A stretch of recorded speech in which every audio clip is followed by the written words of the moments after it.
बच्चों हमने लास्ट क्या पढ़ा था, फोर्स के बारे में पढ़ा था। हमने फोर्स के बारे में क्या पढ़ा था कि अगर डायरेक्शन या मैग्नीट्यूड चेंज होता है, डायरेक्शन का मतलब भाई जैसे आप फोर्स एक तरफ लगा रहे हो और जो चीज़ है वो दूसरी तरफ जा रही है, जो ऑब्जेक्ट है वो दूसरी तरफ जा रहा है, तो मतलब इफ द डायरेक्शन और the magnitude of the applied force changes its effect also changes, तो उसका इफेक्ट भी बदलेगा। जैसे हमने भाई एग्जाम्पल लिया था, ज्वल खुश का एग्जाम्पल लिया था, ठीक है, कि भाई बॉक्स मूव कर रहे हैं, ठीक है, ज्वल इस साइड से खुश इस साइड से, ठीक है, तो अगर दोनों अपोजिट साइड से डायरेक्शन लगा रहे हैं तो मतलब रिजल्ट कुछ नहीं होगा, ठीक है, रिजल्टेंट फोर्स जीरो होगा।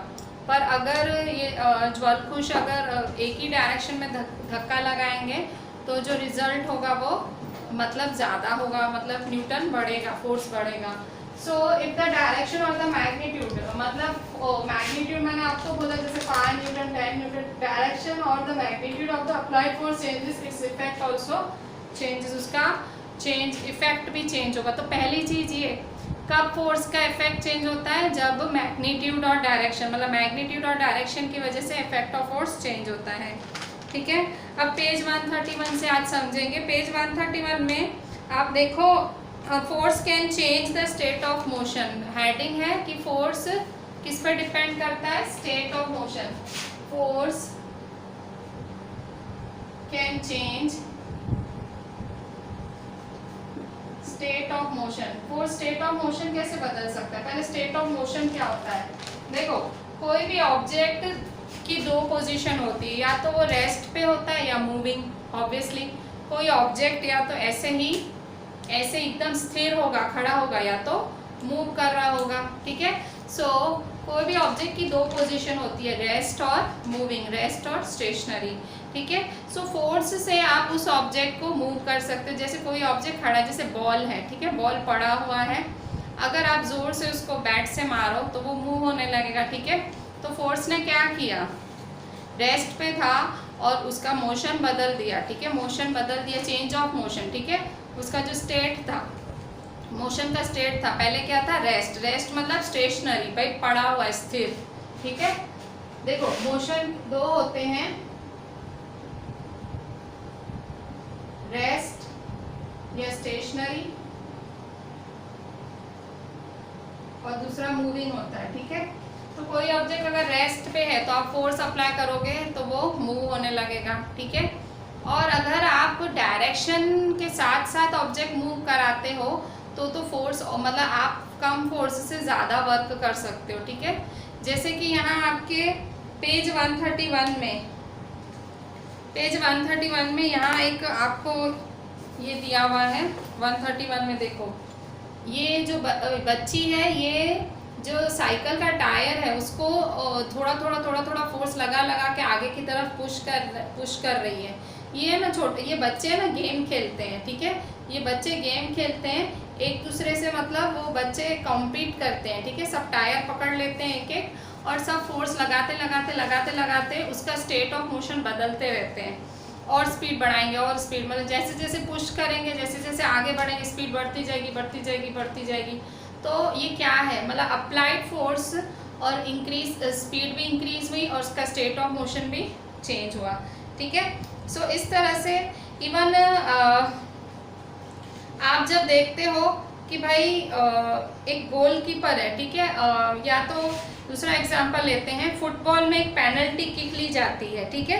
सो अगर जो प्लेयर है वो फोर्स अप्लाई करेगा बॉल पे, तो पहले तो रेस्ट पे था बॉल, ठीक है, तो उसकी स्पीड 0 थी, तो जो फोर्स अप्लाई करेगा तो वो गोल की तरफ जाएगा, ठीक है, वो जो बॉल है वो गोल की तरफ जाएगा।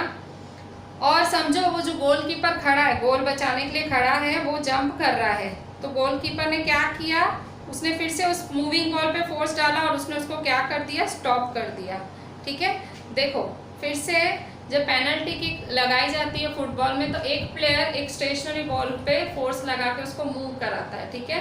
फिर सामने गोलकीपर खड़ा होता है, उस मूविंग बॉल को वो मतलब जो फोर्स लगा के उसको स्टेशनरी कर देता है। मतलब क्या हुआ, फोर्स से आप वो जो स्टेट ऑफ मोशन है वो बदल सकते हो ऑब्जेक्ट का, ठीक है। स्टेशनरी से मूविंग, मूविंग से स्टेशनरी कर सकते हो, ठीक है। और मतलब इस तरह से आप क्या इससे कंक्लूड करते हो, इन ऑब्जर्वेशन से आप कंक्लूड करते हो कि जो फोर्स है ऑब्जेक्ट पे अगर अप्लाई करते हैं तो फोर्स से स्पीड भी बदलती है, ठीक है। ये जो मैंने टायर वाला एग्जांपल दिया, फोर्स से जो स्टेट ऑफ मोशन बदलता है, फोर्स से स्पीड भी बदलती है ऑब्जेक्ट की, ठीक है। तो स्पीड भी बदलती है। अगर फोर्स अप्लाई हो रहा है ऑब्जेक्ट पे, अगर वो डायरेक्शन ऑफ मोशन में ही है, मतलब जहाँ ऑब्जेक्ट जा रहा है उसी साइड आप फोर्स लगा रहे हो, तो उसकी स्पीड क्या होगी, इंक्रीज होगी। पर फोर्स अगर ऑपोजिट है तो उसकी डिक्रीज होगी। जैसे यही वाला टायर वाला एग्जांपल था, बच्चे आगे की तरफ धकेलते धकेलते धकेलते, फोर्स भी यहीं पे लगाते हैं, टायर भी आगे की तरफ जाता है, तो क्या होता है, स्पीड बढ़ती जाती है, फुल स्पीड बढ़ती जाती है, ठीक है। पर अगर कोई उल्टी डायरेक्शन में धक्का मारे तो ऑब्वियसली डिक्रीज होगी उसकी स्पीड, ठीक है। सो फोर्स अगर आप सही डायरेक्शन में लगा रहे हो तो स्पीड ऑफ द ऑब्जेक्ट ज़रूर बदलती है, ठीक है। अच्छा, अब speed, force can only change, देखो अभी और भी चीज़ें बहुत कुछ कर सकता है फोर्स। तो force can change speed of the object, ठीक है। Force can change speed of the object, ये भी हुआ ना, change of force can change speed of the object, ठीक है। फोर्स स्पीड भी बदल सकता है ऑब्जेक्ट की, फोर्स स्पीड भी चेंज कर सकता है। सो यहाँ देखो और ज़्यादा एग्जांपल्स पेज नंबर 132 पे, ठीक है। एक वॉलीबॉल की गेम है, जो प्लेयर्स हैं वो मूविंग बॉल को वो अपने टीममेट्स के पास पहुँचाते हैं, ठीक है। जो बॉल है उसको अपने टीममेट्स के पास पहुँचाते हैं और वो जीतते हैं, ठीक है। सो बॉल है वो कभी दूसरी साइड चला जाता है, उसको अगर ज़ोर से करो तो। क्रिकेट में भी ऐसे ही होता है, बैट्समैन है वो शॉट मारता है और ज़ोर से बॉल पे वो शॉट मारता है, तो ऑब्वियसली उसका भी डायरेक्शन बदल जाता है, ठीक है। शॉट मारता है, ज़रूरी नहीं उसने सीधा मारा तो सीधा ही टेढ़ा भी जा सकता है, ठीक है। सो इस तरह से स्पीड और डायरेक्शन कब चेंज होते हैं, फोर्स लगाने से, ठीक है। मतलब आपने क्रिकेट बॉल का आपने देखा एग्जाम्पल, तो वो बॉल तो आई होगी सीधी, पर जिस डायरेक्शन में उसने जो बैट्समैन है उसने जिस डायरेक्शन में हिट किया गया होगा, फोर्स जिस डायरेक्शन में लगाया होगा, बॉल उसी डायरेक्शन में गई होगी। तो स्पीड और डायरेक्शन भी फोर्स, मतलब फोर्स जो आप अप्लाई करते हो उसी पे ही निर्भर है, ठीक है। तो अगर change in either the speed of an object और both is described change in its state of motion. So change in state of motion क्या है, स्टेट ऑफ मोशन का चेंज होना मतलब अगर स्पीड बदलती है या डायरेक्शन बदलती है या दोनों बदलते हैं तो उसे हम change in state of motion बोलते हैं। स्पीड बदलती है, डायरेक्शन बदलती है ऑब्जेक्ट की, तो हम क्या बोलते हैं, change in state of motion, ठीक है। सो इस तरह से फोर्स है जो आपका स्टेट ऑफ मोशन बदल सकता है, स्पीड बदल सकता है वो आपके ऑब्जेक्ट की, डायरेक्शन बदल सकता है आपके ऑब्जेक्ट का, ठीक है। सो स्टेट ऑफ मोशन क्या है, स्टेट ऑफ मोशन स्पीड और डायरेक्शन, ठीक है। फोर्स अप्लाई करके स्पीड और डायरेक्शन बदलना उसे स्टेट ऑफ मोशन कहते हैं, ठीक है। तो आपने इतना पढ़ लिया कि भाई जो स्टेट ऑफ मोशन चेंज होता है, ठीक है। स्पीड और डायरेक्शन किससे बदलती है, स्पीड भी बदलती है एंड डायरेक्शन भी बदलती है, ठीक है। डायरेक्शन भी बदलती है फोर्स से, ठीक है। तो देखो इस तरह से आप मतलब फोर्स से आप स्पीड बदल सकते हो, आप डायरेक्शन बदल सकते हो, ठीक है। और क्या क्या फोर्स से हो सकता है, फोर्स से और भी हो सकता है, force can change the shape of an object. Force apply करके आप ऑब्जेक्ट को भी, ऑब्जेक्ट की शेप भी बदल सकते हो। अच्छा, इससे पहले, अच्छा अभी आप कहोगे कि मैम आपने कहा फोर्स लगाते हैं स्पीड चेंज होती है, और आप कह रहे हो कि भाई स्पीड चेंज होती है, डायरेक्शन चेंज होती है, फोर्स लगाने से ये होता है। तो मैं आपको एक एग्जांपल देती हूँ बॉल का, ठीक है। एक बॉल है, आप फुल फोर्स मार रहे हो, फुल फोर्स मार रहे हो, क्या बॉल हिला पाओगे, बॉल हिलेगी आपसे? तो देखो कई बार ऐसे होता है कि भाई नहीं भी होता है, state of motion change, ball stationary है और स्टेशनरी रहेगी, ठीक है। सो इस तरह से आप जितना भी फोर्स मतलब आप इफेक्ट नहीं दिखेगा, ठीक है। एक बहुत भारी अलमारी है, बहुत भारी लोखंड की बहुत भारी अलमारी आपके घर में, ठीक है, फुल फोर्स लगा रहे हो, फुल फोर्स आप अकेले लगा रहे हो, फोर्स लगा रहे हो, नहीं हिलेगी, ठीक है। तो मैं आपको क्या बता रही हूँ, ऐसे भी मतलब एक्सेप्शंस हैं जब आप फोर्स लगाते हो और कुछ चेंज नहीं होता है स्टेट में, वो स्टेशनरी रहता है या वही खड़ा रहता है, तो वो ऑब्जेक्ट खड़ा ही रहता है वहीं का वहीं, वो मूव नहीं करता है, ठीक है। सो ये मतलब फोर्स का इफेक्ट ज़रूरी नहीं है हर बार ही लगे, ठीक है, क्योंकि वेट इतना ज़्यादा होता है कि आपका वेट उसको ओवरकम, आपका फोर्स उस वेट को ओवरकम नहीं कर पाता, इसलिए आप मूव नहीं कर पाते हो, ठीक है। सो इस तरह से आपने अभी क्या पढ़ा कि force can change speed of object and direction of object, ठीक है। अच्छा, अब force can change the shape of the object also. Next, force can change, force और क्या कर सकता है, force can change shape of the object also.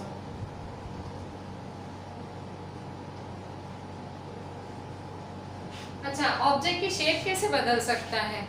अच्छा, आप देखें आपकी मदर है, ठीक है, तो मदर फुल आटा होता है, आटा एकदम पाउडर फॉर्म में ऐसा होता है, और आपकी मदर क्या करती है, उसमें पानी डाल के मस्त उसको डो बना देती है, एकदम उसका शेप ही बदल के रख देती हैं।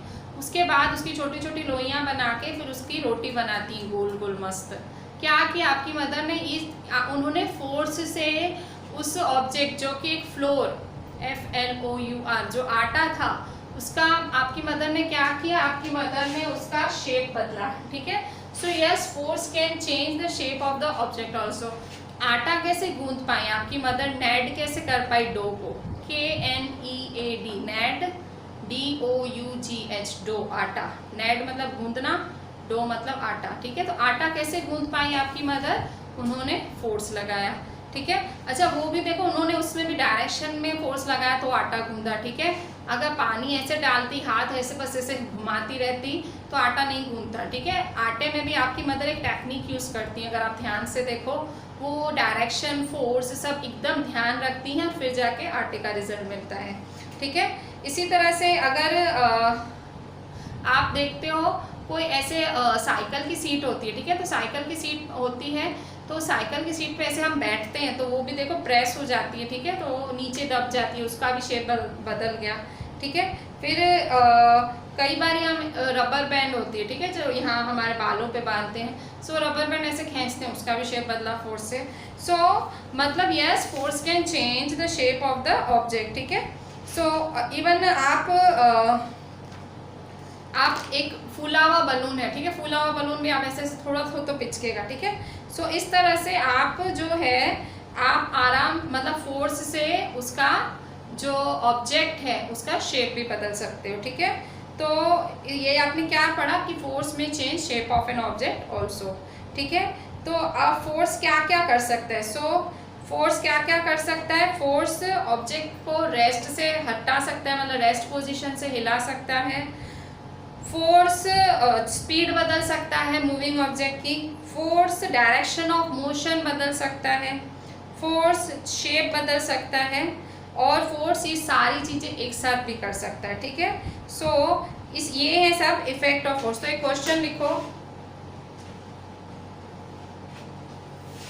एक क्वेश्चन लिखो, right the effect of force, right various effects of force, ठीक है, right various effects of force. So force के जो इफेक्ट्स हैं, ठीक है, फोर्स से क्या क्या हो सकता है, फोर्स से क्या क्या बदलाव आ सकते हैं, उसके बारे में लिखो। पेज नंबर 134 पे है इसका आंसर, पेज नंबर 134 पे ये ऑरेंज पैराग्राफ बना हुआ है, उसकी लेफ्ट साइड पे लिखा हुआ है, लेफ्ट साइड पे डॉट डॉट करके 1 2 3 4 5 डॉट बनी हुई है, वो सब लिखना है, ठीक है। May make an object move from rest, may के आगे फोर्स लगा दो, फोर्स में make an object move from rest. फिर नेक्स्ट डॉट है, उसमें भी मे लिखा हुआ है। सो फोर्स में change the speed of an object if it is moving, ठीक है, स्पीड भी बदल सकता है। फिर नेक्स्ट फिर से डॉटेड है, उसके आगे भी फोर्स लगा दो, फोर्स में change the direction of motion of an object. फिर नेक्स्ट पॉइंट है force may bring about a change in the shape of an object. फिर नेक्स्ट पॉइंट है force may cause some or all of these effects. तो force ये 5 चीज़ें कर सकता है। कौन सी 5 चीज़ें? फिर से ऑरेंज बॉक्स के लेफ्ट साइड पे 5 पॉइंटें डॉट डॉट डॉट की हुई हैं, वो 5 पॉइंटें लिखनी है इसके आंसर में। भाई फोर्स के इफेक्ट्स क्या हैं, तो ये 5 उसके इफेक्ट्स हैं, वो सब आपको लिखने हैं, ठीक है। फोर्स में make an object move from rest, force में change the speed of an object if it is moving, force में change the direction of motion of an object, force may bring about a change in the shape of object, force may cause some or all of this effects. कुछ force या तो ये सब चीज़ें भी कर सकता है या कुछ कुछ चीज़ें भी कर सकता है, ठीक है। सो फोर्स ये टोटल 4 चीज़ें करता है और ये 4 चीज़ें कभी साथ में भी कर सकता है, कभी अलग अलग भी, ठीक है। सो आपने क्या देखा, फोर्स की वजह से इतनी ज़्यादा चेंजेस होती हैं, तो पर फोर्स के बिना मतलब कुछ भी पॉसिबल नहीं है, ठीक है। आप फोर्स अप्लाई नहीं करो कि कुछ भी पॉसिबल नहीं है। सो ऑब्जेक्ट देखो खुद नहीं मूव कर सकता है, ऑब्जेक्ट को मूव कराने के लिए आपको फोर्स लगाना ही पड़ेगा, ठीक है। इवन आपको डायरेक्शन चेंज करानी है ऑब्जेक्ट की, आपको फोर्स लगाना पड़ेगा, शेप बदलनी है आपको फोर्स लगाना पड़ेगा, मतलब फोर्स के बिना कोई एक्शन पॉसिबल नहीं है, ठीक है। इवन आपको पढ़ना है तो भी आपको फोर्स लगाना है, ठीक है। आपको बुक उठानी है, ठीक है, आपको बुक ऐसे झुकना है, आपकी गर्दन उस तरफ, ये सब क्या है, फोर्स ही है ना, एप्लीकेशन ऑफ फोर्स है, ठीक है। सो ये इस तरह से आपने फोर्स का पढ़ा, ठीक है। सो अभी मैंने आपसे पिछले लेक्चर में बात की थी कि जो फोर्स है, ठीक है, फोर्स जब तक 2 ऑब्जेक्ट्स कांटेक्ट में नहीं आते हैं तब तक वो अप्लाई नहीं होता, ठीक है। फोर्स के लिए 2 ऑब्जेक्ट्स का मतलब कांटेक्ट में होना ज़रूरी है।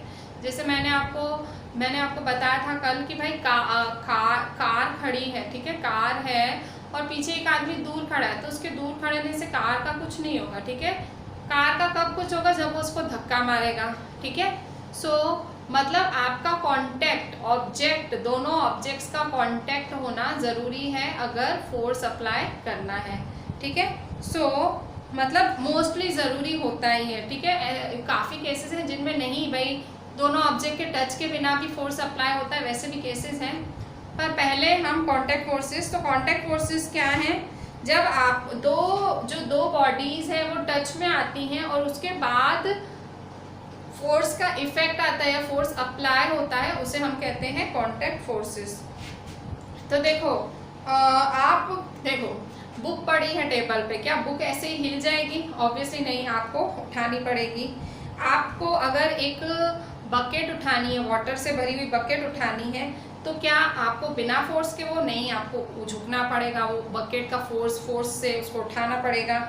सो आप मतलब आपको अगर कोई भी ऑब्जेक्ट को फोर्स लगाना है तो पहले आपकी बॉडी को उसके कांटेक्ट में आना ही पड़ेगा। जैसे मैंने बकेट ऑफ वाटर का एग्जांपल लिया, ठीक है। सो अगर बकेट आप उठाना चाह रहे हैं तो आपको उसको टच करना पड़ेगा, ठीक है, मतलब आप में और ऑब्जेक्ट में कांटेक्ट होना चाहिए, ठीक है। सो भले वो कांटेक्ट भले एक रोप की मदद से हो, एक स्टिक की मदद से हो। रोप की मदद से मैं आपको गुल्लक का एग्जांपल दे रही हूँ, ठीक है। जो फार्मर हैं जो खेतों में ये बैलों को जोतते हैं, ठीक है, और रेनी सीजन से भाई रेनी सीजन के टाइम भाई फसल की वजह करने के लिए, सो ये क्या करते हैं, ये रस्सी की मदद से खींचते हैं, ठीक है। फोर्स तो लगा रहे हैं, भले रोप से लगाओ, स्टिक से लगाओ, पर फोर्स लगाना है। इसको ये भी कांटेक्ट में कंसीडर होता है, ठीक है। सो इवन आप स्कूल बैग उठाते हैं, ठीक है, स्कूल बैग के लिए आपको बैग के साथ कांटेक्ट में आना पड़ेगा, ठीक है। सो आप ये सारे फोर्सेस, ये जो आपने स्कूल बैग उठाया, आपने बकेट ऑफ वाटर उठाया, ठीक है, सो ये सारे फोर्सेस को मस्कुलर फोर्सेस कहते हैं। कौन से? मस्कुलर फोर्सेस, ठीक है। मस्कुलर फोर्सेस क्या होते हैं? जब आपके मसल्स के एक्शन की वजह से कुछ काम होता है, आपके मसल्स मूव हुए और कोई काम हुआ, उसे हम कहते हैं मस्कुलर फोर्सेस, ठीक है। जो बकेट थी वाटर की, आपके मसल्स मस्कुलर फोर्सेस की वजह से हुआ, ठीक है। मसल्स ये आपने मेरे ख्याल से 6th में और 7th में डिटेल में पढ़ा है, ठीक है, ये सब पढ़ के आए हैं आप। कि भाई ये भाई जो मसल्स हैं, ठीक है। सो इस तरह से आप भाई बकेट ऑफ वाटर उठाया, आपने स्कूल बैग उठाया, सब में आपको मस्कुलर फोर्स लगता है, ठीक है। सो इवन आप एनिमल्स में जो फार्मर्स एनिमल्स को ले जाते हैं, सो वो लोग भी जो ले जाते हैं उसमें भी वो मस्कुलर फोर्स लगाते हैं, ठीक है, ये जो सारा काम कराते हैं। सो मस्कुलर फोर्स आपने देखा कब लगाया जाता है? मस्कुलर फोर्स आप तभी लगा सकते हो जब आप ऑब्जेक्ट्स के टच में हो। सो टच मतलब कांटेक्ट, तो इसका मस्कुलर फोर्स को कांटेक्ट फोर्स भी कहा जाता है। कौन सा फोर्स कहते हैं? कांटेक्ट फोर्स, ठीक है। मस्कुलर फोर्स क्या होता है? जब दोनों ऑब्जेक्ट टच में होते हैं, ठीक है, एक दूसरे के टच में होते हैं, तो मस्कुलर फोर्स अप्लाई कर सकते हो। पर मस्कुलर फोर्स अप्लाई करने के लिए दो ऑब्जेक्ट्स का टच में होना बहुत ज़रूरी है, ठीक है, इसलिए उसको कांटेक्ट फोर्स भी कहते हैं, ठीक है। अच्छा, सो एक कांटेक्ट फोर्स तो ये आपने पढ़ा मस्कुलर फोर्स, ठीक है, एक कांटेक्ट फोर्स मस्कुलर फोर्स पढ़ा, ठीक है। अच्छा, एक और कांटेक्ट फोर्स है जिसका नाम है फ्रिक्शन।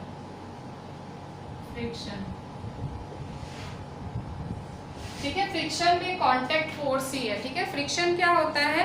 देखो बॉल में आपको पहले फ्रिक्शन होता क्या वो समझो। देखो बॉल जब रोल करती है, ठीक है, ग्राउंड पे रोल करती है और वो धीरे धीरे स्लो होती जाती है और फिर रुकी जाती है। इवन आप जब बाईसाइकिल को पैडल मारते हो वो धीरे धीरे रुक जाती है और फाइनली स्टॉप हो जाती है। कार या स्कूटर है वो भी स्टॉप होते हैं, ठीक है, मतलब जैसे ही कार और स्कूटर की आप चाबी बंद करोगे तो वो स्टॉप हो जाएंगे। बोट भी है, अगर आप बोट का वो चप्पू चलाना बंद करो, उसको रो करना बंद करो, ठीक है, वो चप्पू होता है ना इस तरह से घुमाते हैं, वो बंद करो तो भी वो रुक जाता है, ठीक है। सो इन सब सिचुएशंस में मैंने अभी कौन सी सिचुएशन बोली? देखो मैंने कुछ सिचुएशंस गिनवाई कि बॉल है, अगर बॉल ऐसे ग्राउंड पे जा रही है तो कहीं ना कहीं तो बॉल रुकेगी। फिर दूसरा मैंने आपको बताया कि अगर बाईसाइकिल चला रहे हो, ठीक है, आपने ब्रेक मारी तो बाईसाइकिल रुकेगी ही। आप कार या स्कूटर चला रहे हो, आपने इंजन बंद किया तो वो रुकेगा ही। बोट पे आप चप्पू चला रहे हैं, ठीक है, अगर आपने वो बंद कर दिया तो बोट रुक जाएगी, ठीक है। सो इन सारी सिचुएशंस में आप देखें कोई फोर्स नहीं लगाया गया इन ऑब्जेक्ट्स पे, ठीक है। बाईसाइकिल चल रही थी, उसको रोकने के लिए कोई फोर्स नहीं लगाया गया, ठीक है, पर फिर भी उनकी स्पीड खुद ही कम हुई, ठीक है, कोई फोर्स नहीं लगाया गया, स्पीड तो भी कम हुई, ठीक है, और अचानक से वो रुक गए, कुछ टाइम के बाद रुक गए। सो इसमें क्या हुआ कि उनका स्टेट ऑफ मोशन बदल गया। बॉल को तो कुछ नहीं किया था, बॉल को ठीक है मारा था तो स्पीड में आई थी, तो स्पीड में आते आते धीरे हो गई और फिर रुक गई। वो कैसे हुआ? ठीक है, उसने तो किसी ने फोर्स नहीं लगाया, उसको रोका नहीं बॉल को हाथ से, कुछ नहीं, तो बॉल रुकी कैसे? ठीक है, सो ये सब कैसे पॉसिबल है? सो इन पे कोई फोर्स एक्ट करता है, इन चीज़ों पे भी कोई फोर्स एक्ट करता है, और फोर्स जो इनके लिए रिस्पॉन्सिबल है इनका स्टेट ऑफ मोशन बदलने के लिए, वो फोर्स ऑफ फ्रिक्शन है। ठीक है, जो इनका स्टेट ऑफ मोशन मतलब मूविंग से इनको स्टेशनरी कर दिया। फ्रिक्शन का काम क्या होता है? रोकना, वो फोर्स को रोकता है। ठीक है, सो ये कौन सा फोर्स है? फोर्स ऑफ फ्रिक्शन, जो एक मूविंग ऑब्जेक्ट को स्टेशनरी कर देता है। ठीक है, फोर्स ऑफ फ्रिक्शन की वजह से जो फोर्स ऑफ फ्रिक्शन जो बॉल पे और ग्राउंड पे, ठीक है, ग्राउंड पे जो फोर्स ऑफ फ्रिक्शन था बॉल, उसी की वजह से ही रुकी। ठीक है, सो मतलब बॉल और ग्राउंड के बीच में फोर्स ऑफ फ्रिक्शन की वजह से बॉल रुकी।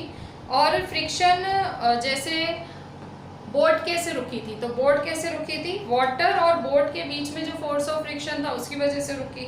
ठीक है, सो हमेशा फोर्स ऑफ फ्रिक्शन किस पे अप्लाई होता है? फोर्स ऑफ फ्रिक्शन हमेशा मूविंग ऑब्जेक्ट्स पे ही अप्लाई होता है। जो ऑब्जेक्ट्स चल रहे होते हैं उनको ही रोकने के लिए फोर्स ऑफ फ्रिक्शन होता है और उन्हीं की डायरेक्शन में अप्लाई होता है। तो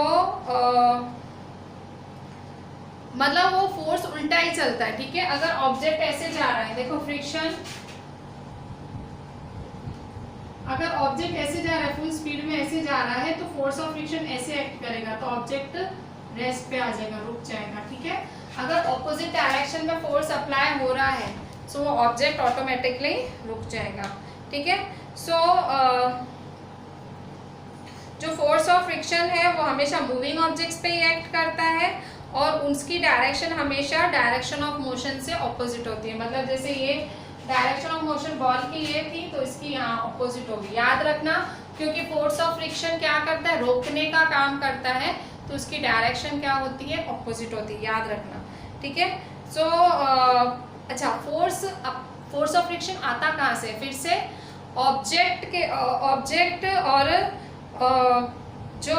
ऑब्जेक्ट और जो ज़मीन, उन दोनों के कांटेक्ट की वजह से आता है, ठीक है। सो इस तरह से ये भी एक कांटेक्ट फोर्स है, ठीक है। सो देयर आर दो कांटेक्ट फोर्स क्या होते हैं, जब दो ऑब्जेक्ट्स के कांटेक्ट से फोर्स जनरेट होता है, ठीक है। मस्कुलर फोर्स भी आपने बकेट वगैरह का लिया, ठीक है, उसमें भी बकेट के साथ हमारा जो हम थे तो हमने कांटेक्ट किया तो फोर्स लगा, ठीक है। फोर्स ऑफ फ्रिक्शन भी ऐसे ही है, ठीक है। ऑब्जेक्ट और ग्राउंड के बीच में लगता है, दो ऑब्जेक्ट हैं, जैसे बोट और वाटर के बीच में दो ऑब्जेक्ट हैं। सो दो ऑब्जेक्ट के जब टच होते हैं, ठीक है, कांटेक्ट में आते हैं, तो ही ये फोर्स अप्लाई होते हैं। पर force of friction opposite apply होता है डायरेक्शन ऑफ मोशन के, ठीक है। सो अच्छा, कांटेक्ट फोर्सेस आपने पढ़ लिए। कांटेक्ट फोर्सेस कितने होते हैं, दो तरह के होते हैं, मस्कुलर और फ्रिक्शन, ठीक है। So there are two types of contact forces, muscular and friction. Question लिखें।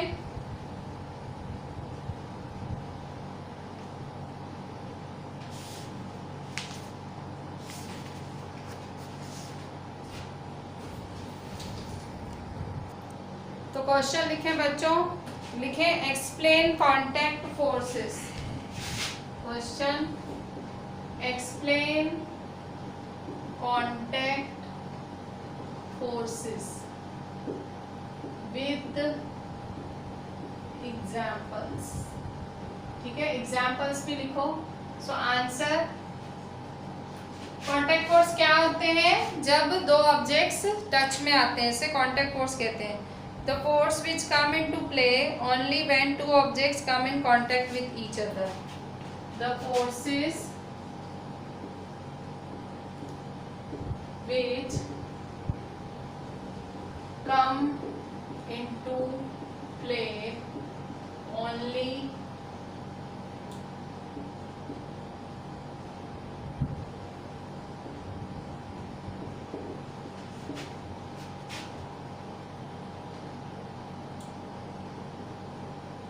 ठीक है, the forces which come into play, ठीक है, the forces which come into play only when two objects come in contact with each other, come into contact with each other, ठीक है।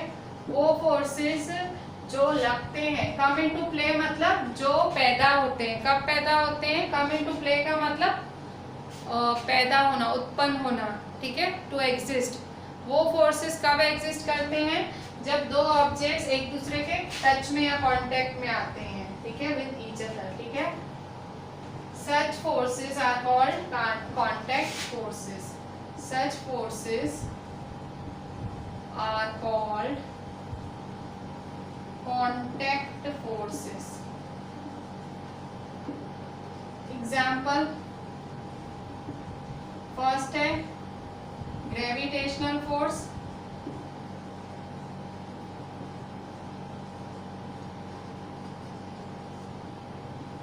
second है force of friction,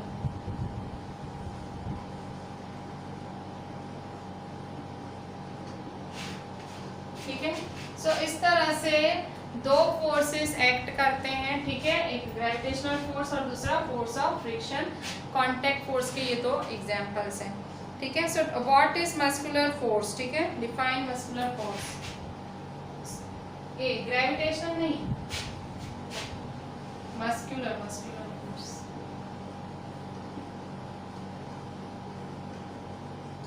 अच्छा, define muscular force. Define muscular force.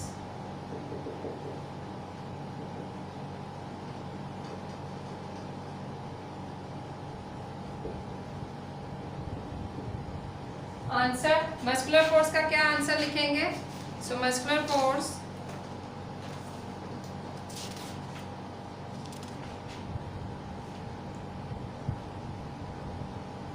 Page number 134 पे orange paragraph के ऊपर 3 लाइनें हैं, ठीक है। The force resulting due to the action of muscles is known as the muscular force. इसका आंसर कहाँ है? पेज 134, आपकी एनसीईआरटी का पेज 134, उसमें ऑरेंज बॉक्स बना हुआ है, उसके ऊपर की 3 लाइनें। The force resulting due to action of muscles is known as muscular force, ठीक है। नेक्स्ट क्वेश्चन लिखें।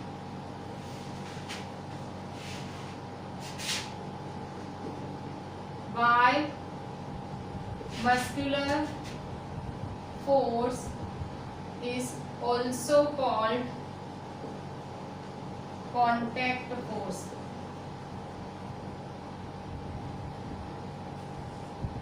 देखो, मस्कुलर फोर्स को कांटेक्ट फोर्स क्यों कहा जाता है? तो पेज नंबर 135 पे, पेज नंबर 135 पे first line, since muscular force can be applied only when it is in contact with an object, it is also called a contact force. Muscular force तभी apply हो सकता है जब वो object के contact में, और इसीलिए उसे मस्कुलर फोर्स भी और कांटेक्ट फोर्स भी कहते हैं। नेक्स्ट क्वेश्चन लिखें।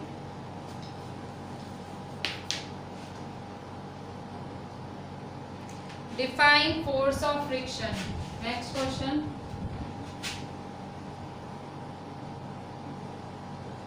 Force of friction.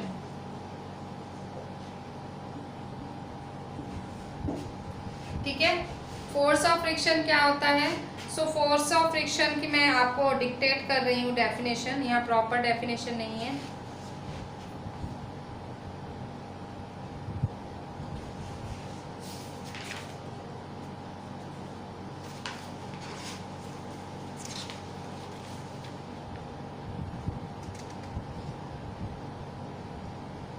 Proper definition नहीं है, मैं आपको लिखवाती हूँ। आंसर लिखे फोर्स ऑफ फ्रिक्शन में, the force which always acts, acts on all the moving objects and whose direction is always opposite to the direction of motion is called force of friction. क्या होता है force of friction? फिर से, the force which always acts on all the moving objects and whose direction is always opposite to the direction of motion is called force of friction, ठीक है। So force of friction क्या होता है? जब वो moving object पे act होता है और वो उसकी मतलब स्टेट ही बदल के रख देता है, ठीक है। मूविंग ऑब्जेक्ट पे अगर स्पीड बहुत ज़्यादा होती है कम कर देता है, कम होती है तो रोक देता है, ठीक है। इवन आप चलते हो ना, आप चलते कैसे हो? आप फोर्स ऑफ फ्रिक्शन की वजह से चल पाते हो, ठीक है। क्यों? आप घड़ी घड़ी फिसलते क्यों नहीं हो, ठीक है। सो आपके एड़ियों और ज़मीन के बीच में फोर्स ऑफ फ्रिक्शन है, ठीक है, तभी आप गिरते नहीं, वरना आप तो इतनी स्पीड में चलो कि गिर ही जाओ, ठीक है। सो ये फोर्स ऑफ फ्रिक्शन ज़रूरी भी है, ठीक है। फोर्स ऑफ फ्रिक्शन अच्छा भी है, it is a good thing also, ठीक है। बैड थिंग इसलिए कि चीज़ों को रोकता है, पर गुड थिंग ये है इससे हमारा बहुत बचाव होता है, ठीक है। बहुत बड़ा एक्सीडेंट होने वाला होता है, अचानक से ब्रेक लगाते हैं और गाड़ी टाइम पे रुक जाती है, that is due to force of friction, ठीक है। एक्सीडेंट हो सकता है। So force of friction is a good thing and a bad thing also. Bad मैंने बताया भाई, मूविंग बॉल को रोक दे, चलती हुई बोट को रोक दे, ठीक है। सो मतलब चलती हुई चीज़ को रोक देता है, that is a bad thing. और गुड थिंग ये है कि इससे काफ़ी चीज़ें मतलब आप जैसे चल पाते हो अच्छे से, इवन एक्सीडेंट्स उससे बचते हैं, ठीक है। एक्सीडेंट्स सो मतलब एक्सीडेंट्स नहीं होते हैं, so that is the good thing about force. अच्छा, अभी हमने क्या पढ़ा? अभी हमने कॉन्टैक्ट फोर्सेस पढ़ा, अब हम पढ़ते हैं नॉन कॉन्टैक्ट फोर्सेस, ठीक है। सो नॉन कॉन्टैक्ट फोर्सेस में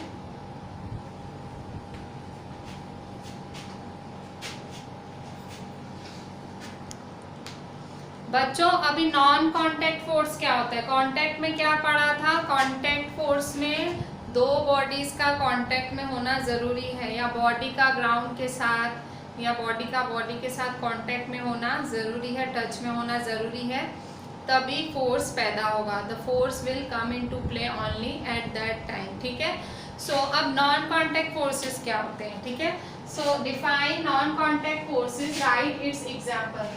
तो देखो नॉन कांटेक्ट फोर्सेस वो फोर्सेस होते हैं विच कम इन टू प्ले, जो कब पैदा होते हैं?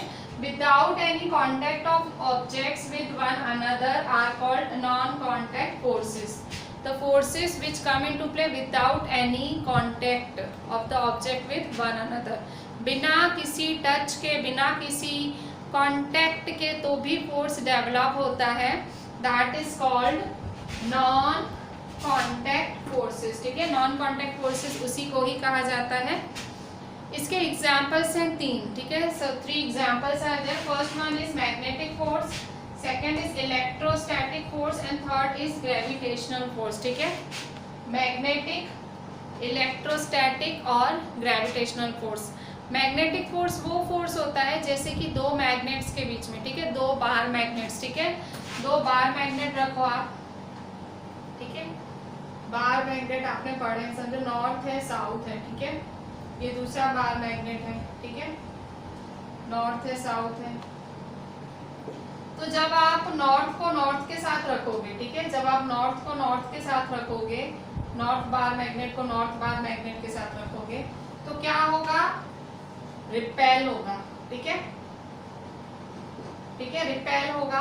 पर जब आप नॉर्थ को साउथ के साथ रखोगे, ठीक है, अगर नॉर्थ को साउथ के साथ रखोगे तो क्या होगा? चिपकेगा, अट्रैक्ट होगा। दोनों मैग्नेट्स क्या होंगे? अट्रैक्ट होंगे। ठीक है, तो वो क्या हुआ? फोर्स की वजह से मूव हुए ना, दूसरे एक दूसरे के, पहले थे तो दूर ना, फोर्स के बाद नजदीक है। ठीक है, पर फोर्स लगाते टाइम तो दूर थे, मतलब फोर्स क्या? फोर्स ऑफ अट्रैक्शन था, ये अट्रैक्शन से ही तो आ गया, ये भी फोर्स ही है ना, पुल किया ना, एक मैग्नेट ने दूसरे मैग्नेट को अपनी ओर खींचा ना, तो दैट इज अ फोर्स। ठीक है, और इस फोर्स में दोनों दूर दूर थे। ठीक है, दूर दूर थे, और फिर जब वो जो मैग्नेटिक फोर्स अप्लाई हुआ उसकी वजह से दोनों नजदीक आ गए। सो दैट मीन्स फोर्स हुआ तभी तो मूव हुए। ठीक है, अच्छा, इसके बाद अगर दूसरा है आपका इलेक्ट्रोस्टैटिक फोर्स। ठीक, अच्छा, इसमें एक और चीज, मैग्नेटिक फोर्स में एक आयरन नेल है, आयरन मतलब लोखंड। ठीक है, आयरन लोखंड की खिल्ली है, लोखंड की खिल्ली को आप मैग्नेट के साथ करो, वो भी चिपक जाएंगे। ठीक है, आप दूर दूर रखो, ये भी देखो दो ऑब्जेक्ट्स के बीच में मैग्नेटिक फोर्स जनरेट हुआ। ठीक है, आयरन नेल के बीच में, ठीक है, आयरन नेल होती है खिल्ली, और मैग्नेट के बीच में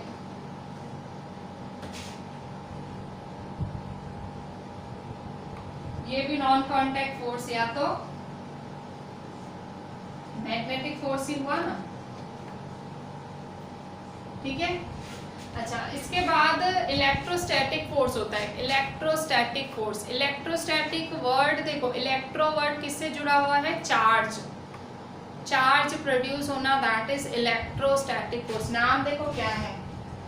नॉन कांटेक्ट फोर्स का दूसरा एग्जांपल है इलेक्ट्रोस्टैटिक फोर्स। ठीक है, अच्छा, ये इलेक्ट्रोस्टैटिक फोर्स करने से पहले मैग्नेटिक फोर्स की डेफिनेशन लिख लो। क्वेश्चन,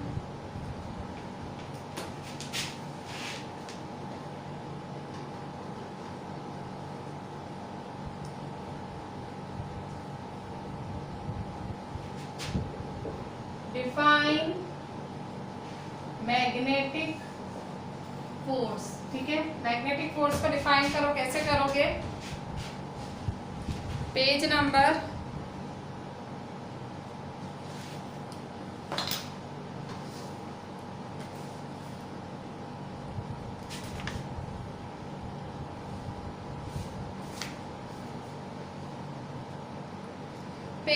136, पेज नंबर 136, उसमें second paragraph, fourth last line, a magnet can exert a force on another magnet without being in contact with it. The force exerted by a magnet is an example of non-contact force. ठीक है, फिर से magnetic force की definition. A magnet can exert a force on another magnet without being in contact with it. The force exerted by a magnet is an example of non-contact force. ठीक है, सो ये आपकी है मैग्नेटिक फोर्स की definition. इसके बाद मैं आपको इलेक्ट्रोस्टैटिक फोर्स समझा रही थी. देखो इलेक्ट्रोस्टैटिक फोर्स क्या होता है. एक स्ट्रॉ लो, स्ट्रॉ जिससे आप गन्ने का जूस पीते हो. ठीक है, स्ट्रॉ लो. ठीक है, अब स्ट्रॉ को बीच में से कट कर दो.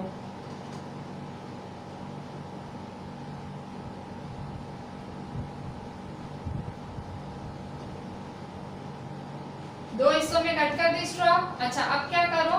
अब एक टेबल, ठीक है, एक टेबल है. ठीक है, एक टेबल है. This is a table.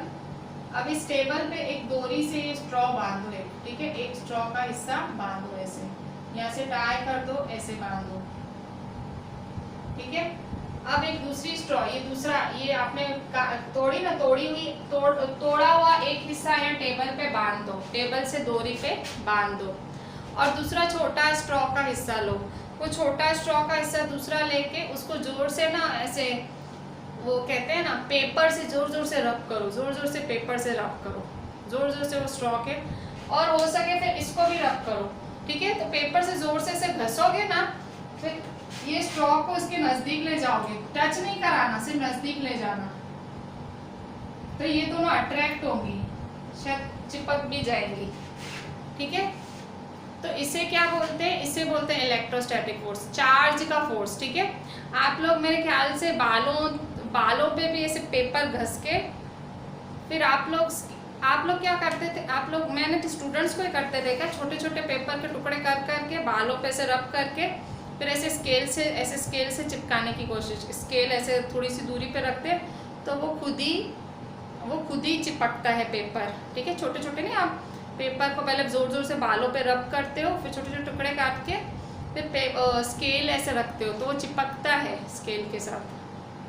तो क्यों चिपकता है. ये इलेक्ट्रोस्टैटिक फोर्स जनरेट होता है. तो इलेक्ट्रोस्टैटिक फोर्स क्या होता है. चार्ज का फोर्स. ठीक है, मतलब चार्ज की वजह से जो फोर्स प्रोड्यूस होता है, दैट इज इलेक्ट्रोस्टैटिक फोर्स.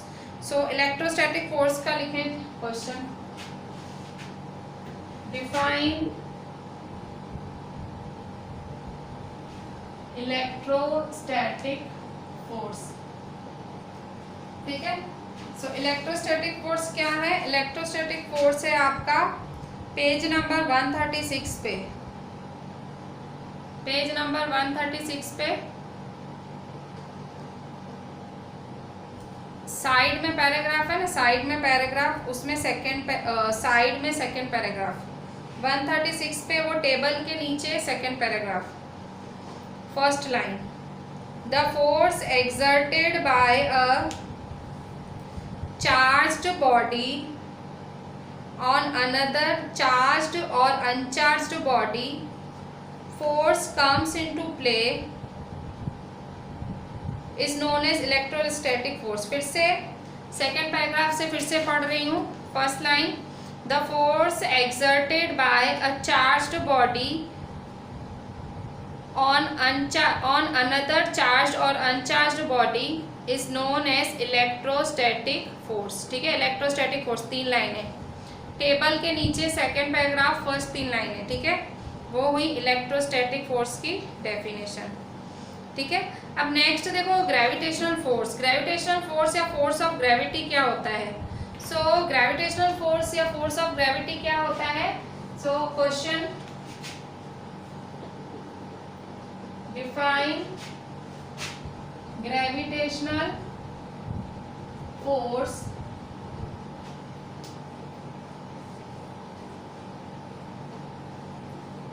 और फोर्स ऑफ ग्रेविटी. ठीक है, ग्रेविटेशनल फोर्स या फोर्स ऑफ ग्रेविटी क्या होता है. जब भी कोई चीज आप ऊपर से नीचे फेंकते हो तो वो नीचे ही आएगी. ठीक है, कभी ऊपर नहीं जाएगी. अगर पत्ते टूटते हैं वो नीचे गिरते हैं, फल टूटते हैं वो नीचे गिरते हैं, कोई कूदता है, ठीक है, कोई कूदता है टेरेस से, ठीक है, वो भी नीचे ही गिरेगा, ठीक है।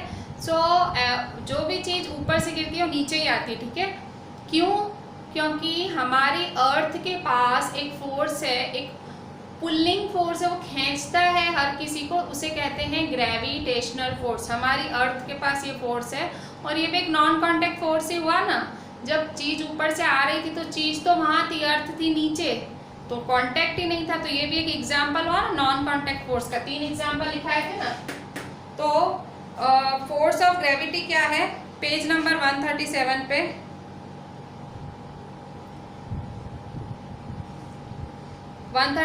पे, पेज की फर्स्ट लाइन, ऑब्जेक्ट्स और थिंग्स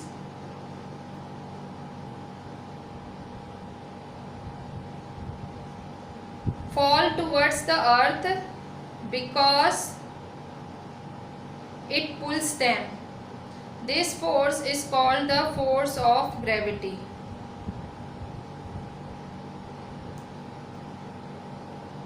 ठीक है।